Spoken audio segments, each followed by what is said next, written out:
नमस्कार दोस्तों, मैं अनुराग ओझा। हमारे साथ आज बातचीत करने के लिए अजय गौतम जी हैं, जो मनिकापुर विधानसभा से तैयारी कर रहे हैं। इन्हीं से बातचीत करेंगे और जानेंगे कि पीडीए और जो स्वामी प्रसाद मौर्य के ऊपर जो हमला हुआ है, इस पर इनका क्या विचार है। पहले तो आपका बहुत बहुत नमस्कार, धन्यवाद आपका। सर, आपने देखा होगा कि जिस प्रकार से एक हमला हुआ स्वामी प्रसाद मौर्य पर, पहले वो आपकी पार्टी में भी रह चुके हैं और बहुजनों के हर मुद्दे पर बेबाकी से अपनी राय रखते हैं। कौन लोग हो सकते हैं, ये हमला क्यों आखिर उन पर होता है? देखिए, मेरा मानना है कि लोकतंत्र में सबको अपनी बात कहने का अधिकार है। जो डेमोक्रेसी है is all about dialogue and communication. तो अगर स्वामी प्रसाद मौर्य जी ने कोई बात कही या जो भी बात किसी को बुरी लगी, तो उसके लिए हमारे संविधान में व्यवस्था है, कानून में व्यवस्था है। तो जो भी उसके खिलाफ या वो पीड़ित व्यक्ति कह सकते हैं, जो भी हो जिनको बुरी लगी बातें, वो संविधान का रास्ता अपना सकती हैं, कानून का रास्ता अपना सकती हैं। और मैं किसी भी तरह का जो हिंसा है उसका समर्थन नहीं करता हूँ, भले ही उसके अपने रीजन जो भी रहे हों, लेकिन हिंसात्मक कार्रवाई, मारपीट, ये गलत बात है। इस विरोध को किसी दूसरे तरीके से भी दर्ज कराया जा सकता था। और अगर जहाँ लोकतंत्र की बातें होती हैं, तो लोकतंत्र में संवाद स्थापित करना, लोकतंत्र में संविधान का पालन करना, संविधान को सर्वोपरि रखना, उसके दायरे में ही हमको काम करना चाहिए। तो चाहे जो बातें हुई हों, हिंसा का समर्थन मैं नहीं करता। रोहित द्विवेदी, जो जिस लड़के ने ये अंजाम दिया, उसने बताया कि मेरी भावना हत हो गई थी।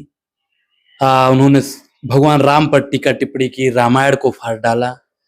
क्या एक नेता को ऐसा करना ठीक है, और उसकी विपरीत प्रतिक्रिया में किसी पर थप्पड़ मार देना? ये देखिए, जो वैचारिक मतभेद है और समाज में, जैसे हमारा समाज बहुसंख्यक है, बहुधर्मीय है, बहुत सारे धर्म यहाँ पे हैं, बहुत सारे पंथ हैं, बहुत सारे विचार हैं, धार्मिक विचार बहुत सारे हैं, सामाजिक राजनीतिक विचार हैं, यानी मल्टी जो यहाँ पे हमारा देश है, वो यूनिटी एंड डाइवर्सिटी की बात करता है। सब विभेद होते हुए, विचार होते हुए एक यूनिटी की बात हो रही है।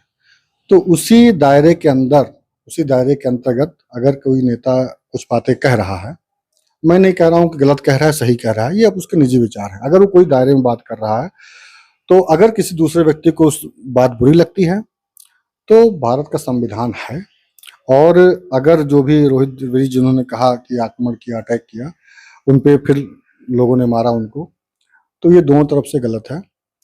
बात होनी चाहिए कानून के दायरे में, बात होनी चाहिए संवाद से, हिंसात्मक कार्रवाई बिल्कुल नहीं होनी चाहिए। क्योंकि मैं कुछ बोलूँगा तो मुझे भाषा से जवाब दीजिए, और ये जो फिजिकल वायलेंस है, ये हमारे कानून परमिट नहीं देता, हमारा संविधान परमिट नहीं देता। बाकी जो जिसको समझ में आ रहा है वैसा कर रहा है, but this is not acceptable. आप और आपकी पार्टी लगातार पीडीए की बात करती है। पीडीए के दायरे में स्वामी प्रसाद मौर्य आते हैं? बिल्कुल आते हैं, क्यों नहीं आते हैं स्वामी प्रसाद मौर्य। हमारे राष्ट्रीय अध्यक्ष जी माननीय अखिलेश यादव जी हैं, उनका जो विचार पीडीए है, तो पीडीए वो सभी समाज में जो हैं, उस सभी समाज के लोग आते हैं जो कहीं ना कहीं पीड़ित हैं, दुखी हैं, शोषित हैं। और मैं किसी पर्टिकुलर व्यक्ति की बात नहीं कर रहा हूँ, समाज की बात कर रहा हूँ। इसमें महिलाएं भी आती हैं, इसमें गरीब जो गरीब जनता वो भी आती है, इसमें आप पत्रकार भी आते हैं, जैसे अखिलेश ने कहा जो पीड़ित पत्रकार हैं, तो वो भी आते हैं। तो मेरा कहने का मतलब है, पीडीए जो हमारे नेताजी का, हमारे अखिलेश यादव जी का जो संकल्पना है, जो कॉन्सेप्ट है, वो एक जमीनी कॉन्सेप्ट है। और मेरा मानना है कि ये अम्बेडकरवाद और जो समाजवाद है, आप चाहे लोहिया का समाजवाद लीजिए और उसको, और अम्बेडकर का जो अम्बेडकरवाद है, दोनों की फिलॉसफी या दोनों की जो विचारधारा है, उसका समन्वय है। एक मैं कहूँ दरदरा सा मिश्रण बता दीजिए उनको, उनका समन्वय है। और इस समन्वय से ही जो भारत का जो बहुसंख्यक समाज है, या भारत का जो पीड़ित समाज है, मैं सभी समाज की बात कर रहा हूँ, जो पीड़ित समाज है, उसको न्याय मिल सकता है, उसको सत्ता में भागीदारी मिल सकती है, उसको सरकारी नौकरियों में रिप्रेजेंटेशन मिल सकता है। मतलब ये भागीदारी बनाने का एक फार्मूला है कि जो पीड़ित है, जो समाज के अंतिम पायदान में है, जो मार्जिनल सोसाइटी है, उनको भी मुख्य धारा में लाने का काम एक पीडीए समाज कर रहा है। जो पीडीए, जो हमारे अखिलेश यादव जी का पीडीए संकल्पना है, जो पीडीए नीति है, वो ये काम कर रहा है। सर, 2027 का चुनाव बहुत ही करीब है। क्या विजन होने वाला है? किस मुद्दे पर आप लोग चुनाव लड़ने वाले हैं? किस विचारधारा को लेकर, और किस समावेश को लेकर अखिलेश जी रोड मैप तैयार कर रहे हैं?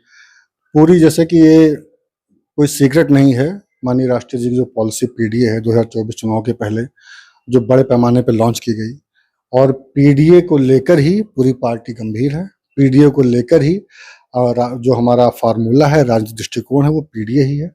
पीडीए को लेकर ही 2027 चुनाव लड़ा जाएगा। विकास के मुद्दे पर नहीं, पीडीए के मुद्दे। पीडीए के अंदर विकास भी आ रहा है, क्यों नहीं आ रहा है? जैसे मान लीजिए, जब विकास जहां पे नहीं होगा, सबसे ज्यादा पीड़ित कौन होगा?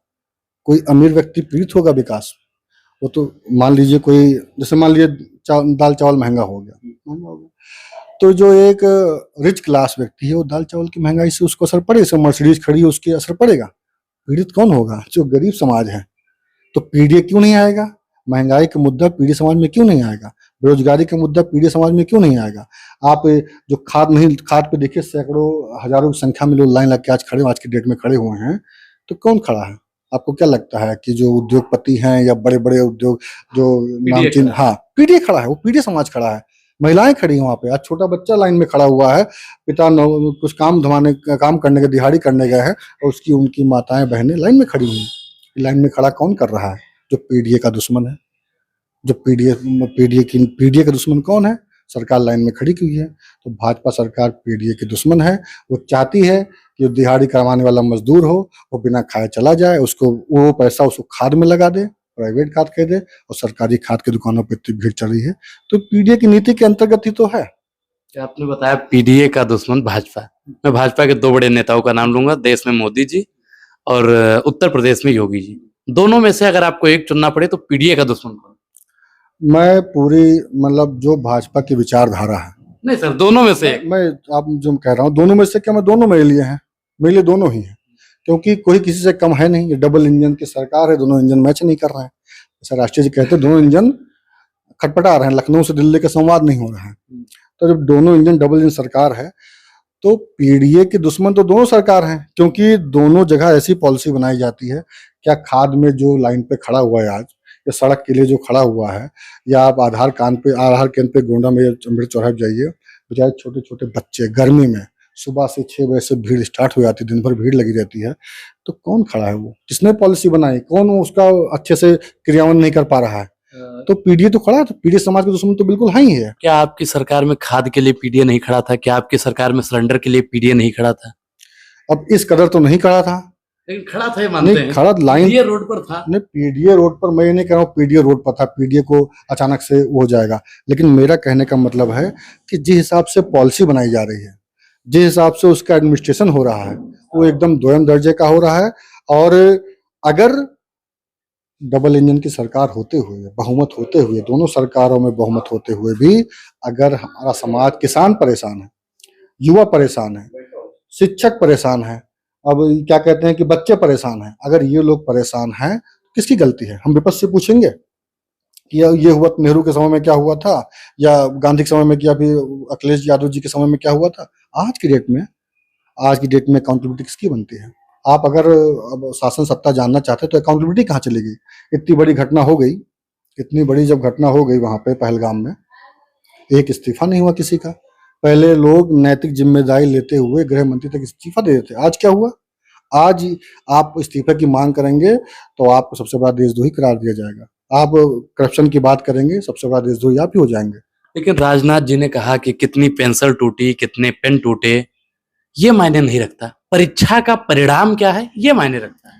तो वही तो जानना चाहते हैं आप। संसद में जो इतनी डिबेट हो रही है, मानसून सत्र में इतनी डिबेट हुई, अभी भी चल रही है, तो जो विपक्ष के नेता हैं, माननीय राहुल गांधी जी, हमारे विपक्ष के नेता माननीय अखिलेश यादव जी, और बाकी जो हैं, सब यही तो जानना चाहते हैं कि आखिर आपने सीज फायर क्यों किया? क्या परिणाम है? परिणाम मतलब सीज फायर, और किसके दबाव में सीज फायर किया आपने?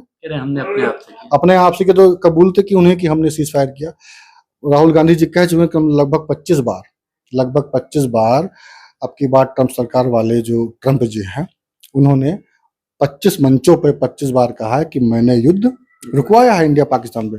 ये व्यापार का हवाला देके, कौन से व्यापार का हवाला देके? जहां 50% टैरिफ बढ़ाने वाले हैं भारत पे, कभी 25% और 50%, इस व्यापार का हवाला देके कि तुम सीज फायर नहीं करोगे तो टैरिफ बढ़ा देंगे। वो तो ऑलरेडी बढ़ रहा है। तो हमारी जो सोवरेंटी है, एक होती है हमारे संविधान में सबसे पहला वर्ड सोवरेन लिखा हुआ है। तो जब सोवरेन हम स्टेट हैं, यानी बिना किसी जो आउटसाइड स्टेट, दूसरे स्टेट यानी दूसरी कंट्री के इंटरफेयर में हमारा इंटरफेयर इंटरनल मामलों में नहीं करेगा, तो हम उसके दबाव में कैसे जी रहे हैं? हमारी सोवरेनिटी कहाँ चली गई? क्या हमारी सोवरेनिटी को गिरवी रखा जा रहा है अमेरिका में? इसका जवाब कौन देगा? लोकसभा में आते नहीं, संसद में आएंगे नहीं, जवाब किससे मांगा जाए? अकाउंटेबिलिटी किससे फिक्स की जाएगी? तो इस बात का जवाब बिल्कुल देना चाहिए भाजपा सरकार को कि इसका सीज फायर क्यों किया गया, और बार बार ट्रम्प सरकार खुद जाके बोले कि हाँ मैंने किया है, तो हम जनता मान जाएगी। टैरिफ लगाया गया, 50% तक कर दिया गया। अब इंडिया गठबंधन के नेता लोग कह रहे हैं कि 50% टैरिफ और 6 इंच का सीना, 56 इंच हो रहा है। तो ये 56 इंच वाला कुछ समझ नहीं आया, थोड़ा पीडीए के लोगों को समझाइए। 56 इंच जो कहावत है कि जो आदमी 56 इंच का बोले मेरा सीना 56 इंच का है, वो कहता है वो निडर व्यक्ति है, वो साहसी व्यक्ति है। जो कहावत चली आ रही है कि 56 इंच का कोई लड़ जाए हमसे डर जाए, तो ये कौन सा साहस है? आपका कौन सा 56 इंच है जहां पे आप तो एक बार जाते हैं डोनाल्ड ट्रंप का प्रचार करने, आपकी बार ट्रंप सरकार यहाँ पे हवन होते हैं उनकी जीत के लिए, और वही आपका सबसे बड़ा परम मित्र जो आपको बोलता है माय मैग्निफिसेंट फ्रेंड मोदी, इतनी बड़ी उपाधि आपको देता है कि आप उसके सबसे प्रिय मित्र हैं, और वही ट्रंप सरकार आज आपको, आंखें तो बहुत दूर की बात है, आपका कंपटीशन किससे? आपका कंपटीशन किसी पाकिस्तान से नहीं, आपका कंपटीशन चाइना से है। चाइना के व्यापार में कंपटीशन है, टैरिफ बढ़ा रहा है। टैरिफ बढ़ाएगा तो क्या होगा? आपका सामान वहां कम महंगा हो जाएगा, बिकेगा नहीं। चाइना आपको रिप्लेस करने के लिए ऑलरेडी वहां बैठा हुआ है, तो आपको रिप्लेस करने के लिए, आपका सामान रिप्लेस करने के लिए वहां बैठा हुआ है, आप क्या कर लेंगे? लेकिन कुछ मीडिया के पत्रकार हैं जो दिखा रहे हैं कि पाकिस्तान उसका अमेरिका का इससे नुकसान होगा। नहीं, अमेरिका नुकसान बिल्कुल होगा। कैसे होगा? ऐसे बोल रहे हैं कि आज तक में मैंने देखा था कि वो बड़े अच्छे समझा रही थी एंकर कि इसमें अमेरिका का नुकसान है कि वहां के सामान महंगाई बढ़ जाएगी, सामान महंगे हो जाएंगे। अच्छा, अगर सामान महंगा हो जाएगा तो उनके पास अल्टरनेटिव नहीं है। भारत का सामान महंगा होगा तो हमारा निर्यात घटेगा, वहां कोई खरीदेगा नहीं। जैसे आपके पास मान लीजिए 2 चीज सामान ले रहे हैं बाहर से, एक चीप सामान हमको मिल रहा है, एक महंगा सामान मिले, तो किस पे जाएंगे? क्वालिटी अगर सेम है तो क्वालिटी सस्ते लेंगे। तो चाइना आपको अच्छी क्वालिटी में आपका सामान दे रहा है। इससे पीडीए के लोगों का क्या नुकसान होगा? बिल्कुल नुकसान क्यों? तो पीडीए के लोग व्यापार में नहीं जुड़े हुए हैं। पीडीए का मतलब ये मत समझिए कि मैं खास वर्ग की बात, पीडीए मतलब उसमें जो गरीब दुकानदार है, गरीब जो आपका क्या कहते हैं कि जो छोटा मोटा व्यापारी है, इम्पोर्ट एक्सपोर्ट करता है, उसमें जुड़ा, मजदूर जुड़े हुए हैं उस इम्पोर्ट एक्सपोर्ट बिजनेस में। तो जब वहां धंधा मंदा होगा तो यहाँ बेरोजगारी नहीं फैलेगी।